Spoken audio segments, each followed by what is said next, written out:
Hey, what's going on, guys? It's Tone Loc here for some first impressions of Nidhogg 2. Now, I am no Nidhogg pro, and clearly you're going to be seeing some pretty horrific gameplay, but I was given the chance to check out the game today for a couple hours, and I want to share my thoughts. So, Nidhogg was, I would say, one of the funnest party games that came out. I believe it was 2015-2016. The only time I did play Nidhogg was at a tournament. It was at a restaurant. They had a big old projector. It was super fun. One of those loud party games that is very addicting, simple yet very addicting. Now, Nidhogg 2 is here. It's going to be coming out on August 15th for the PlayStation 4 and the PC, and there's some big changes, and you can see them on your screen right now. The first of which is obviously the new art style. So, there has been a lot of controversy and a lot of feedback from the community if you check out the Steam discussions page for this game. Most people seem to think that the new art style is kind of silly and very saturated. So, in my opinion, and this is kind of where I want to start, the new art style is for the worst. It's got this very pixelated puppetry look to it, and the problem comes in when you factor in the characters plus the environmental effects plus the backgrounds. Now, as you can see here on this particular stage, there is a bunch of rain, thunder, moving clouds.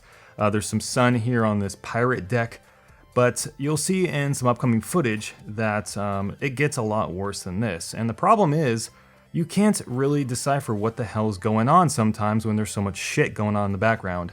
That's one part. The second part is, it just looks kind of silly. Now, if you remember Nidhogg 1, it was this very simple kind of black and white look. There was some color here and there, but it was a pixelated game with a very simple undertone. It doesn't look bad, but the thing is, when you go from a game to a sequel, people have certain expectations on the transition from game to game, and if you completely overhaul a game, there's a risk involved. People might not react the way you want them to.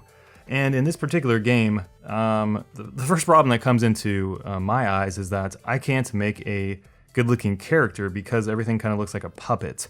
That's not to say the game looks bad or anything, but in terms of the actual aesthetics, it does look very cartoony, and that's going to turn some people off. Now, this does extend to the actual backgrounds as well. This is the problem when it comes to the actual gameplay of Nidhogg 2. There are a lot of bloom effects, sun rays, god rays, environmental effects such as rain, sunshine, just a lot of stuff that actually gets in your way. And when you have a very simple combat design in a game, you don't want very complicated backgrounds because they can interfere with your concentration, as this is a very technical, although simple, it's a very technical game. So in terms of the actual gameplay changes from Nidhogg 1, Nidhogg 2 introduces multiple weapons. Now, this is the big change from the previous game. Now, these are random weapons, so this is kind of the big controversy with Nidhogg 2. Randomization for starting weapons. Every time you die, you're going to be starting with either a dagger, a rapier, a claymore, or a bow. Now, each weapon has a very distinct style to it. The dagger is fast, the bow has range, the claymore cannot block mid-range arrows, and the rapier is just a very good weapon overall. So I guess the question is, does this actually make for a better gameplay system, the introduction of random weapons and more weapons than just one weapon? On one hand, random weapons do make the game more dynamic. You can get yourself into some pretty awesome and silly situations in Nidhogg 2 where you might die and you might be on the very last screen and the guy's coming in and you gotta defend yourself, but then you get stuck with the bow. So you're gonna be put into positions playing Nidhogg 2 where you're gonna have to adapt to what's going on to you in a more dynamic way depending on where you're at in the stages, because the stages all have different environmental effects going on. There are definitely pitfalls and areas where you're gonna have to think strategically, such as high ground versus low ground and weapon versus weapon. But in terms of the actual mechanics in this game, it feels very similar to Nidhogg with one exception. Combat in Nidhogg 2 just feels a little bit janky when you compare it to the original game.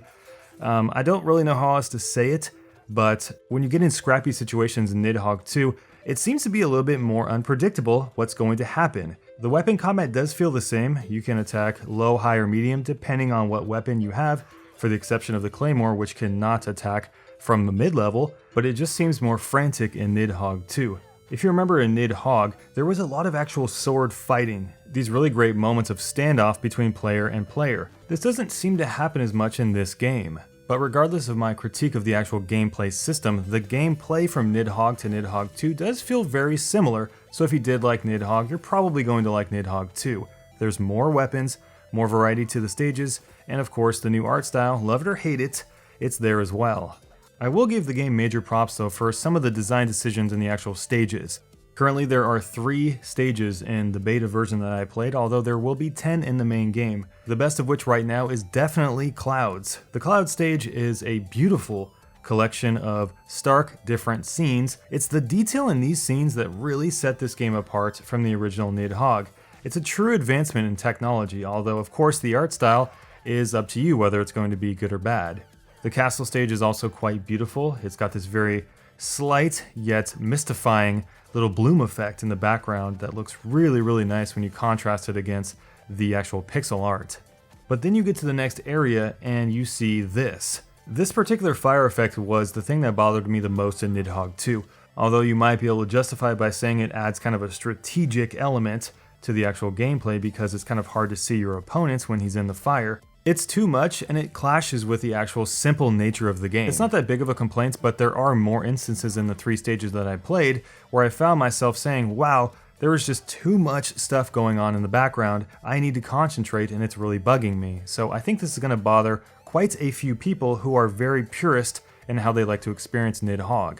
But overall, mostly the stages look really good and they do a good job of breaking up the foreground from the background so you always know what you can step on, what's going to kill you, etc. So overall, I think there's some really great detail in the backgrounds. However, for me, the art style is a really big problem. I just don't think it's aesthetically pleasing to the eye, but your mileage may vary. But is the game actually fun? And how do I feel about the core experience in general? So, Nidhogg 2 for me was a fun game for a few hours. I think it's going to be a great party game just like Nidhogg was with the original game. But I can't help to think that a lot of people are not going to be happy with the aesthetics of the game and also how Nidhogg ultimately feels a little bit less of a sword fighting game and more of a party game this time around. But if you can grab a few friends and a few beers, I think Nidhogg 2, when it comes out on August 15th, is going to be worth your money because it's basically more of the same, just randomization on weapons and more stages. But if you don't have any friends like me, you can also play single player versus AI, and there is online matchmaking coming to the final version of the game on August 15th, like I said, for PlayStation 4 and PC. So grab your swords. I think you'll have a pretty fun time with Nidhogg. Just don't expect very much innovation this time around because it's more about iteration with Nidhogg 2. In the end, it's a pretty fun game if you just like to have some casual fun. Thanks for watching, guys. If you'd like to support the work I do on this channel, please consider subscribing to Downward Thrust and checking out my Patreon at patreon.com/downwardthrust. And you guys have a kick-ass day. We'll see you on our next video.